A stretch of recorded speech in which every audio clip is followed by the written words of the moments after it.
नमस्कार दोस्तों, कलयुग के चमत्कार संतों की वाणी में आप सबका स्वागत है।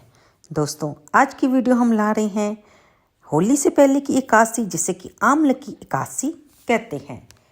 तो होली के 4 दिन पहले ही ये एकादशी आती है। फागुन मास के शुक्ल पक्ष की एकादशी को आम्ल की एकादशी कहा जाता है। इस एकादशी पर भगवान विष्णु के साथ ही आंवले के पेड़ की पूजा की जाती है। शास्त्रों के अनुसार अगर इस दिन आंवले के पेड़ के नीचे बैठकर श्री हरि विष्णु की पूजा की जाए तो व्यक्ति को एकादशी व्रत का दुगना फल प्राप्त होता है, क्योंकि माना जाता है भगवान विष्णु को आंवले का पेड़ बहुत प्रिय होता है। ये भी कहा जाता है कि आंवले की एकादशी के दिन जो व्यक्ति आंवले का सेवन करता है उसे इस व्रत का 3 गुना ज़्यादा फल प्राप्त होता है। हिंदू पंचांग के अनुसार इस साल आंवले की एकादशी का व्रत 10 मार्च को रखा जाएगा। शास्त्रों के अनुसार आम्ल की एकादशी का व्रत पूर्ण श्रद्धा व विधि विधान से रखने पर भगवान विष्णु की कृपा प्राप्त होती है।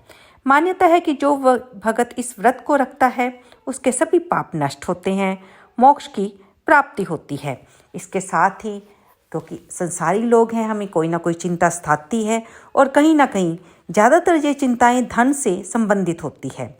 तो इस एकादशी पर आप कुछ विशेष उपाय करके जीवन में सकारात्मक बदलाव भी ला सकते हैं। इस दिन भगवान विष्णु की पूजा करते हुए उन्हें आंवले का भोग अर्पित किया जाता है। इस वर्ष आंवले की एकादशी पर 3 शुभ संयोग बन रहे हैं और 68 मिनट की भद्रा भी लगेगी। पंचांग के अनुसार फागुन शुक्ल एकादशी तिथि का आरंभ 9 मार्च को सुबह 7:45 पर होगा और इसका समापन 10 मार्च को सुबह 7:44 पर होगा।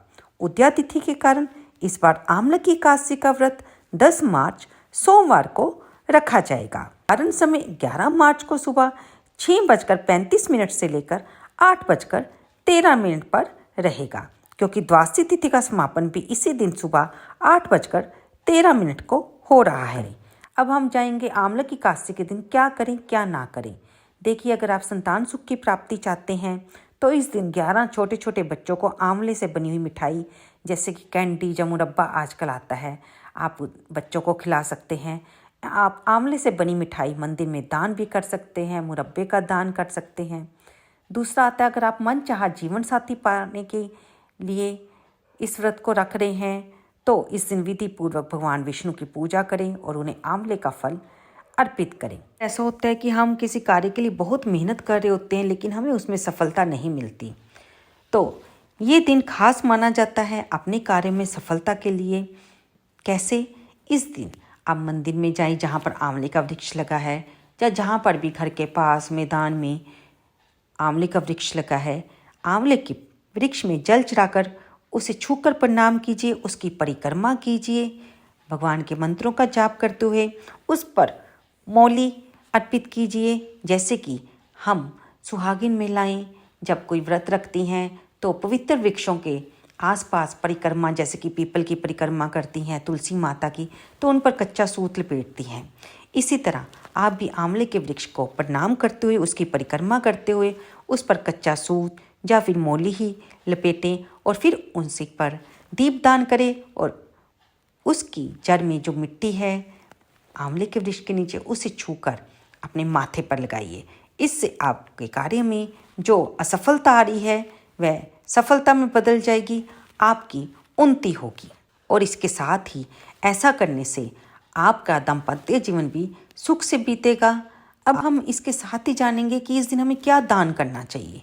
दोस्तों, आंवले की एकादशी के दिन आप यथाशक्ति धन, आंवले, पीले चीज़ें जैसे फल और वस्त्र, गुलाल यानी कि रंग, क्योंकि होली का त्यौहार चल रहा है तो बच्चों को होली के रंग भी पसंद आते हैं, तो आप होली का दान, रंग का दान कर सकते हैं।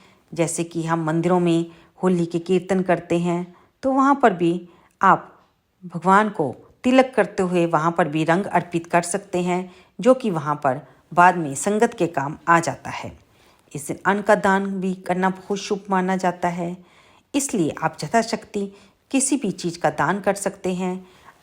आप इन चीज़ों का दान किसी ज़रूरतमंद व्यक्ति को भी कर सकते हैं या फिर किसी विद्वान ब्राह्मण को कर सकते हैं।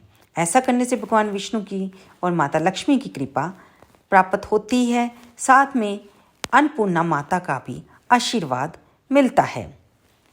क्योंकि व्रत सोमवार को है, सोमवार भगवान शिव का दिन माना जाता है हमारे सनातन धर्म में, तो आपके घर के पास जो भी शिवालय है वहाँ पर जाकर भी भगवान शिवलिंग पर जल अर्पित करते हुए, कच्चा दूध अर्पित करते हुए शिव चालीसा का पाठ करें और उनके ऊपर भी आप आंवले का फल अर्पित कर सकते हैं, आंवले का रस चढ़ा सकते हैं और इसके साथ ही वहाँ पर दीपदान करते हुए भगवान शिव की भी आरती कीजिए, उन्हें प्रणाम कीजिए और उनसे आप अपने पितरों के सुख के लिए भी प्रार्थना कर सकते हैं।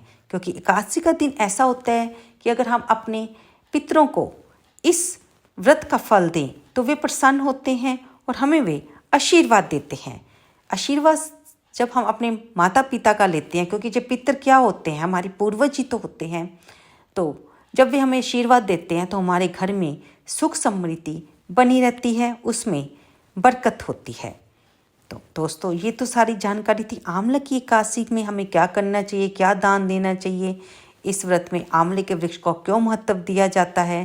क्योंकि ऐसा माना जाता है कि जैसे कि हम सुबह ब्रह्म मुहूर्त में इस दिन नहाए तो जल में गंगा जल, तिल या थोड़ा सा आंवला भी काट कर डाल लें तो उससे हमें पवित्र स्नान जैसे तीर्थ स्नान करने का फल मिलता है और ऐसा करने से जाने अनजाने हुए कई तरह के हमारे पाप नष्ट होते हैं। इसलिए एकादशी व्रत का पूरा पुण्य फल प्राप्त करने के लिए हमें ये सारे कार्य करने चाहिए।